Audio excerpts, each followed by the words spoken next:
Hi everyone, welcome back to Dr. Diksha's classes and we'll be studying about regulation of kidney ahead. तो हमने यार last lecture में discuss किया था about the regulation of kidney via hypothalamus कि hypothalamus कैसे अपना anti diuretic hormone secrete करके हमारे किडनी के फंक्शंस को रेगुलेट करता है, चाहे ब्लड वॉल्यूम इंक्रीज हो चाहे ब्लड वॉल्यूम डिक्रीज हो, any basis, right. Today we'll talk about this juxtaglomerular apparatus, that how this JGA works, what is exactly this. Previous videos में मैंने आपसे बात भी करी है कि the afferent arteriole which comes and the DCT which wraps around it, they have some cells, they have some specialized cells, ठीक है, जिन specialized cells को we call JG cells, juxtaglomerular cell, ठीक है, और इनका इंपॉर्टेंट रोल है regulation of kidney functions में. Now let's see what is their role. ठीक है, JGA plays a complex regulatory role, a fall in the glomerular blood flow, glomerular blood pressure और GFR. चाहे तो ब्लड का volume कम है, चाहे ब्लड का प्रेशर कम है, चाहे फिल्ट्रेट कम बन रहा है, जो इवेंचुअली एक दूसरे की वजह से ही होंगे, करेक्ट. ऑल दीज केसेस में it can activate the JG cells. Previously hypothalamus को स्टिमुलेट करने के लिए ऑस्मोरिसेप्टर्स एक्टिवेट हो रहे थे. यहाँ पे अगर ऐसा कुछ होता है तो JG सेल्स एक्टिवेट होते हैं and they release a hormone called as renin. एक हार्मोन रिलीज होता है जिसे रेनिन कहते हैं, that converts angiotensin in blood to angiotensin 1 and then further to angiotensin 2. तो बेसिकली रेनिन जो होता है हमारे ब्लड में, वो क्या करता है, वो JG सेल्स उसको सिक्रीट करते हैं, वो हमारे ब्लड में एंटर करता है. ब्लड में एंटर करके वहां एक एंजाइम पड़ी है इन दी इनएक्टिवेटेड फॉर्म, या मैं कहूंगी एक प्रोटीन है इन दी इनएक्टिव फॉर्म, जिसे कभी ना कभी लिवर ने बना के छोड़ दिया था. ठीक है, तो उस पर रेनिन एक्ट करती है, उसको एंजियोटेंसिन 1 में कन्वर्ट करता है, that is the first active form. And then by some enzymatic complex called as angiotensin converting enzymes, it gets converted into angiotensin 2. ठीक है, ये JG सेल्स का कार्यक्रम होता है. पर इससे होता क्या है, इससे होता ये है कि जो हमारा एंजियोटेंसिन 2 बनता है वो एक बड़ा ही अच्छा प्रोडक्ट है जो एक पावरफुल वेसोकंस्ट्रिक्टर की तरह एक्ट करता है. पावरफुल वेसोकंस्ट्रिक्टर वही सेम चीज जो वेसल्स को कंस्ट्रिक्ट कर दे ताकि प्रेशर बढ़ जाए. ठीक है, increases the glomerular blood pressure and thereby the glomerular filtration rate. Then angiotensin 2 also activates adrenal cortex to release aldosterone. मतलब angiotensin 2 साथ ही साथ अड्रीनल ग्लैंड के पास जाता है, वहां पे अड्रीनल कॉर्टेक्स को स्टिम्युलेट करता है और एक अनदर हार्मोन को रोल में लाता है, दैट इज एल्डोस्टेरोन. मतलब JG सेल्स ने रेनिन को सिक्रीट करके एक तो टारगेट किया, एंजियोटेंसिन को जगा दिया.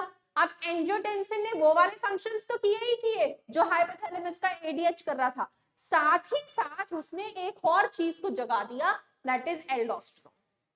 अब ये एल्डोस्टेरोन क्या तोप है, लेट्स अंडरस्टैंड.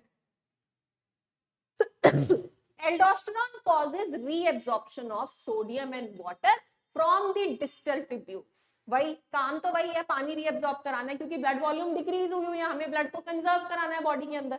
ठीक है जी. This also leads to increase in the blood pressure and GFR. उससे क्या होता है, ब्लड प्रेशर और GFR बढ़ जाता है, वापस रिस्टोर नॉर्मल.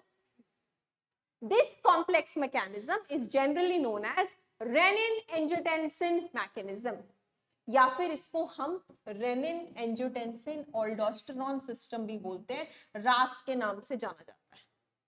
तो बड़े इंपॉर्टेंट है ये JG सेल्स, तुरंत एक्टिवेट हो जाते हैं, रेनिन को सिग्नल देते हैं, रेनिन जंप मारता है ब्लड के अंदर, पकड़ता है एंजियोटेंसिनोजन को, उसको 1 में कन्वर्ट कर, 2 में कन्वर्ट कर.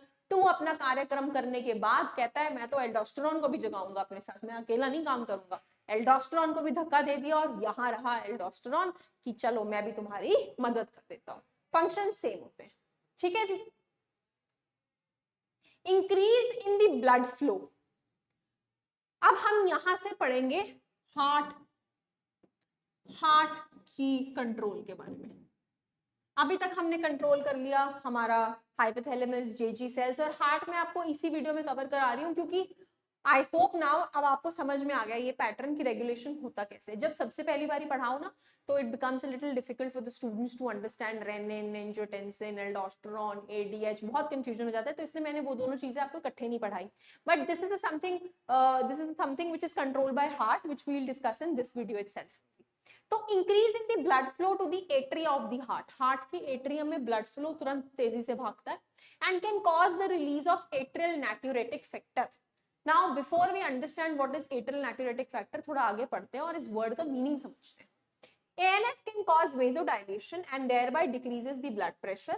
It acts as check on renin-angiotensin mechanism. देखो अभी तक हमने रेनिन, एडीएच, एल्डोस्टेरोन जो भी पढ़ा वो सब एक्ट कर रहा था डिक्रीज्ड ब्लड वॉल्यूम पे, लेकिन ये जो एएनएफ है ये एक्ट करता है इंक्रीज्ड ब्लड वॉल्यूम पे। अगर ब्लड वॉल्यूम एक्सेसिवली बढ़ गई, रेनिन सिक्रीट ही हुआ जा रहा है, कंजर्वेशन की कंजर्वेशन ही हुई जा रही है, इतनी हो गई कि पानी बॉडी के अंदर बढ़ गया है, तो उस तब रिलीज होता है हमारे हार्ट से ये फैक्टर एएनएफ, क्योंकि ये एट्रियम से रिलीज होता है इसलिए इसका नाम एट्रियल से पड़ा है, स्पेसिफिकली राइट एट्रियम से रिलीज होता है ये, ठीक है। और नाट्यूरेटिक इसलिए इसे बोलते हैं क्योंकि ये मेजरली सोडियम की रेगुलेशन में हेल्प करता है, ठीक है। नाट्यूरेटिक फैक्टर एएनएफ कॉजेज वेजोडाइलेशन, ये ब्लड वेसल्स को डायलेट कर देता है क्योंकि यहाँ ब्लड वॉल्यूम ऑलरेडी बढ़ी हुई है, ब्लड प्रेशर पहले से ही ज्यादा है, तो ये वेसल्स को ऐसे खोल देता है, खोलने की वजह से प्रेशर मिनिमाइज हो जाता है, तो वो रिस्टोर्ड बैक टू नॉर्मल हो जाता है, ठीक है जी। And thereby decreases the blood pressure. So इस तरीके से ये रेनिन एंजियोटेंसिन मैकेनिज्म के थोड़ा ऑपोजिट चलता है और उन पे चेक भी रखता है। Okay, this is a simple regulation by heart. So this was all about the regulation of kidney जो उन्होंने बताया हुआ है हमारे। There was one extra point कि जो हमारा एल्डोस्टेरोन सिक्रीट हुआ था वो हमारे हाइपोथैलेमस के अंदर काफी सारी चीजों को भी रेगुलेट करता है क्योंकि ये सब ब्रेन से भी हाईली रेगुलेटेड होते हैं। तो renin, angiotensin, aldosterone, ADH, everything goes in hand, ये सब एक दूसरे पे डिपेंडेंट होते हैं फंक्शनिंग के मामले में, ठीक है। So that's all about the regulation. We'll come up with the another topics as well जो बचे and we'll complete this chapter too. Thank you.